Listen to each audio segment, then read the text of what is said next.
ค่ะกราบสวัสดีFCทั้งช่องของสงกรานต์นะคะมื้อนี้เนาะค่ะก็จะมีแนวทางต่องวดให้คือเก่าค่ะพี่น้อง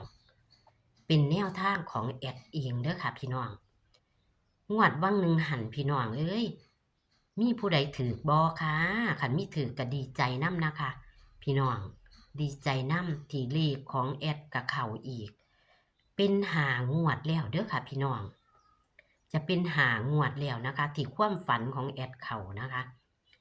แอดก็ขอคนละไลค์คนละแชร์เหมือนเดิมเด้อค่ะพี่น้องขอคนละไลค์คนละแชร์ให้กับช่องน้อยๆของแอดสงกรานต์เด้อค่ะแล้วก็ขอขอบคุณทุกการรับชมและก็ขอขอบคุณ FC คอมเมนต์อย่างสร้างสรรค์นะคะพี่น้องก็กับยังเป็นช่องน้อยๆอยู่ค่ะพี่น้องช่องน้อยๆแต่เผอิญกะความฝันกับพันเข่ามา5 งวดแล้วเนาะค่ะพี่น้องฝันกะฝันเทอละ3ฝันนะคะฝันเทอละ3ฝันคันฝันจื้อได้ส่วนมากจะบ่ค่อยฝันจื้อได้นะคะคันฝันจื้อได้ก็มาลงให้พี่ให้น้องเพื่อเป็นแนวทางนะคะพี่น้องเพื่อเป็นแนวทางซื้อฉลากกินแบ่งรัฐบาลไทยเฮานะคะก็ขอสนับสนุนหวยรัฐบาลไทยเหมือนเดิมล่ะค่ะพี่น้องก็คลิปนี้ก็มันฝันตองหวนแม่พี่น้องจักสิว่าจังใดหรือว่าปูขาวเพิ่นบ่ให้หรือว่าปูขาวเพิ่นจะมาให้ฝันเอาหรือจังใดนะคะเพราะว่ากับไปขอปูขาวนะคะทุกงวดนะคะพี่น้องแต่ว่าของปูขาวกับบ่เข้านะคะหรือว่าเพิ่นมาให้แอดฝันให้ตีเอาแต่ว่าวังหนึ่งหันพี่น้องโอ้ยเนาะเสียดายความฝันตองวดมักคันบ่ตองวดก็จะเป็นครั้งที่2นะคะ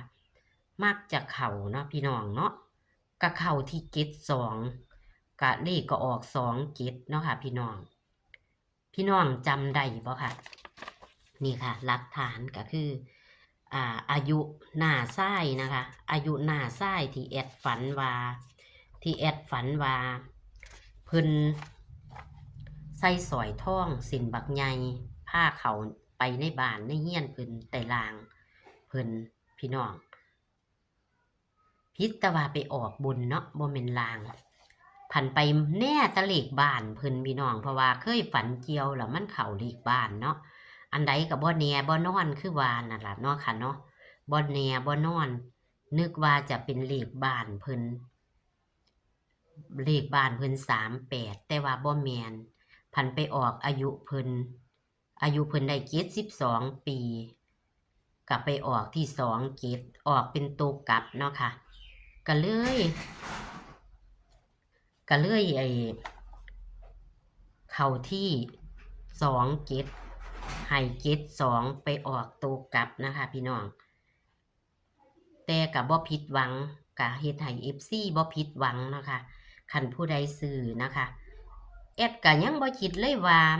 ฝันถึงเพิ่นได้ใส่สร้อยทอง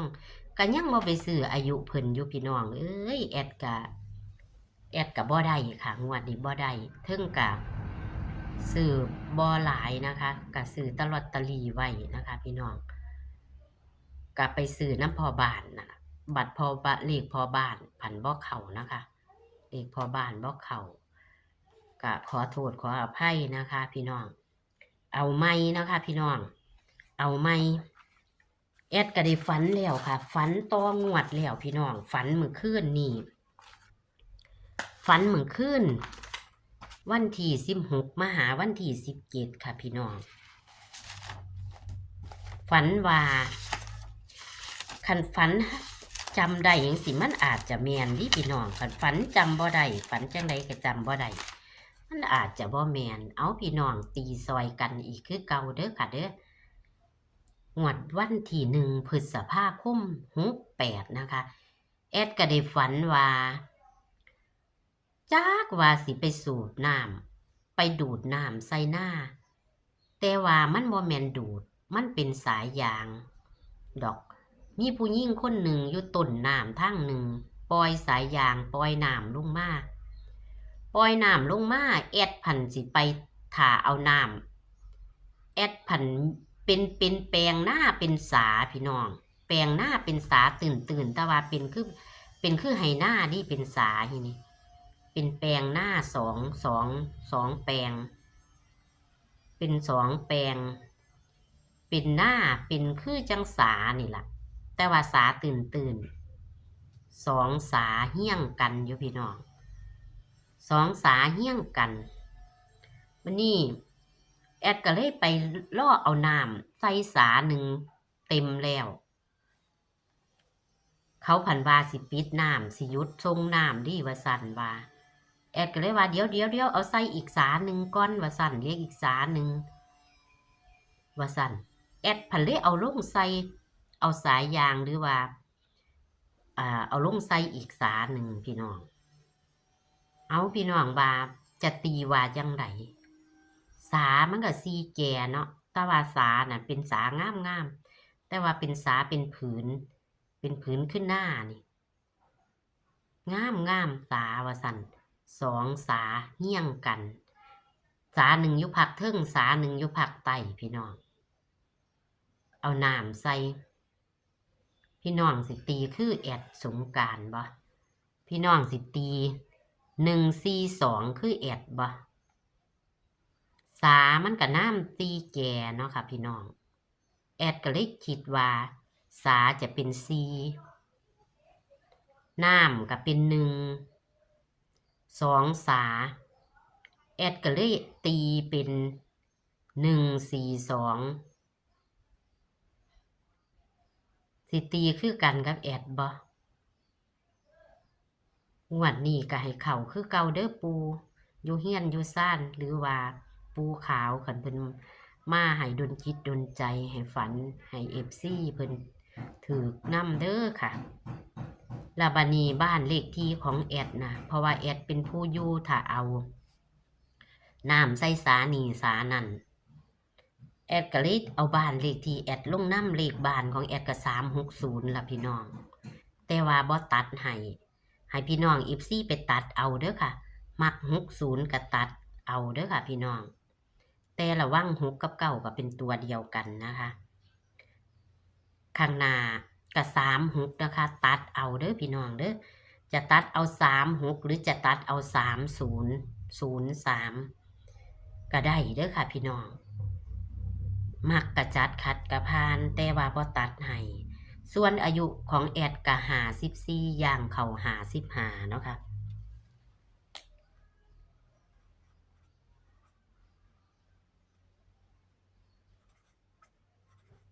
กันไว้เด้อพี่น้องเด้อกันหาไว้อันนี้อายุดอกค่ะเกิดพศ13ล่ะค่ะพี่น้องเกิดพศ13นะคะแต่แอดก็เน้น142ล่ะค่ะเน้น142เน้นเลข3ตัวนะคะเน้น42นะคะเลข2ตัวนะคะพี่น้องบางเทียก็บ่ออกตัวเน้นนะคะว่างหนึ่งหันก็เน้น38ก็ไปออกเกต2ค่ะพี่น้องไปออก2เกตนี่ล่ะค่ะกับความฝันก็มีแค่นี้ล่ะค่ะฝันจื้อได้นะคะมีแค่นี้แต่ว่าการให้ความฝันตอนหนึ่งก็คือว่าจะไปเบิ่งหมอลำสิไปเบิ่งอยู่หน้าห้านสิไปเต้นหน้าห้านแค่นั้นล่ะค่ะพี่น้องหลังจากเอาน้ำใส่หน้าแล้วก็มีแค่นั้นล่ะค่ะเรียกว่าสิไปเบิ่งหมอลำสิไปเบิ่งอยู่หน้าห้านเลยว่าซั่นมีแค่นี้เด้อพี่น้องแต่ว่าอันนั้นแอดก็เลยบ่ตีนะคะไปเบิ่งหมอลำก็เลยบ่ตีก็เลยคิดว่าหรือว่าจะเป็นอายุแอดนี่ล่ะก็เลยเอาลงไว้ให้นะคะพี่น้องนี่ก็คือเลขตองวดฝันตองวดของแอดสงกรานต์แอดมินสงกรานต์เด้อค่ะพี่น้องแคปหน้าจอไว้เด้อค่ะนี่คือความฝันตองวดนะคะ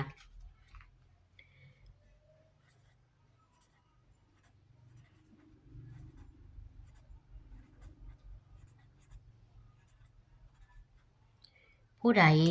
มีความฝันดีๆ มีความฝันดีๆ เด็ดๆ อยากออกกับทางช่องก็ทักมาได้เด้อค่ะ ที่เบอร์โทรนี้เด้อค่ะพี่น้อง ทักมาได้ที่เบอร์โทรของแอดนี่เด้อ เพราะว่าคันเที่ยมีผู้อยากเป็นสะพานบุญเนาะค่ะพี่น้องเนาะ อยากให้ความฝันกับ FC ก็จะได้โทรสัมภาษณ์กัน แล้วก็บอกกันมาแอดก็จะไปหาจังซี้แหมค่ะพี่น้อง เอาคลิปนี้ก็ขอให้โชคให้หมานนำแอดสงกรานต์ในงวดประจำวันที่1พฤษภาคม68เด้อค่ะพี่น้อง โชคๆหมานๆอีกเด้อ เอาไปเสี่ยงเบิงเอาไปหาซื้อฉลากกินแบ่งรัฐบาลซะก่อนเด้อค่ะพี่น้อง เพราะว่าฝันต่องวดมักจะเข้านะคะ คลิปนี้ก็โชคๆหมานๆนำกันค่ะ สวัสดีค่ะ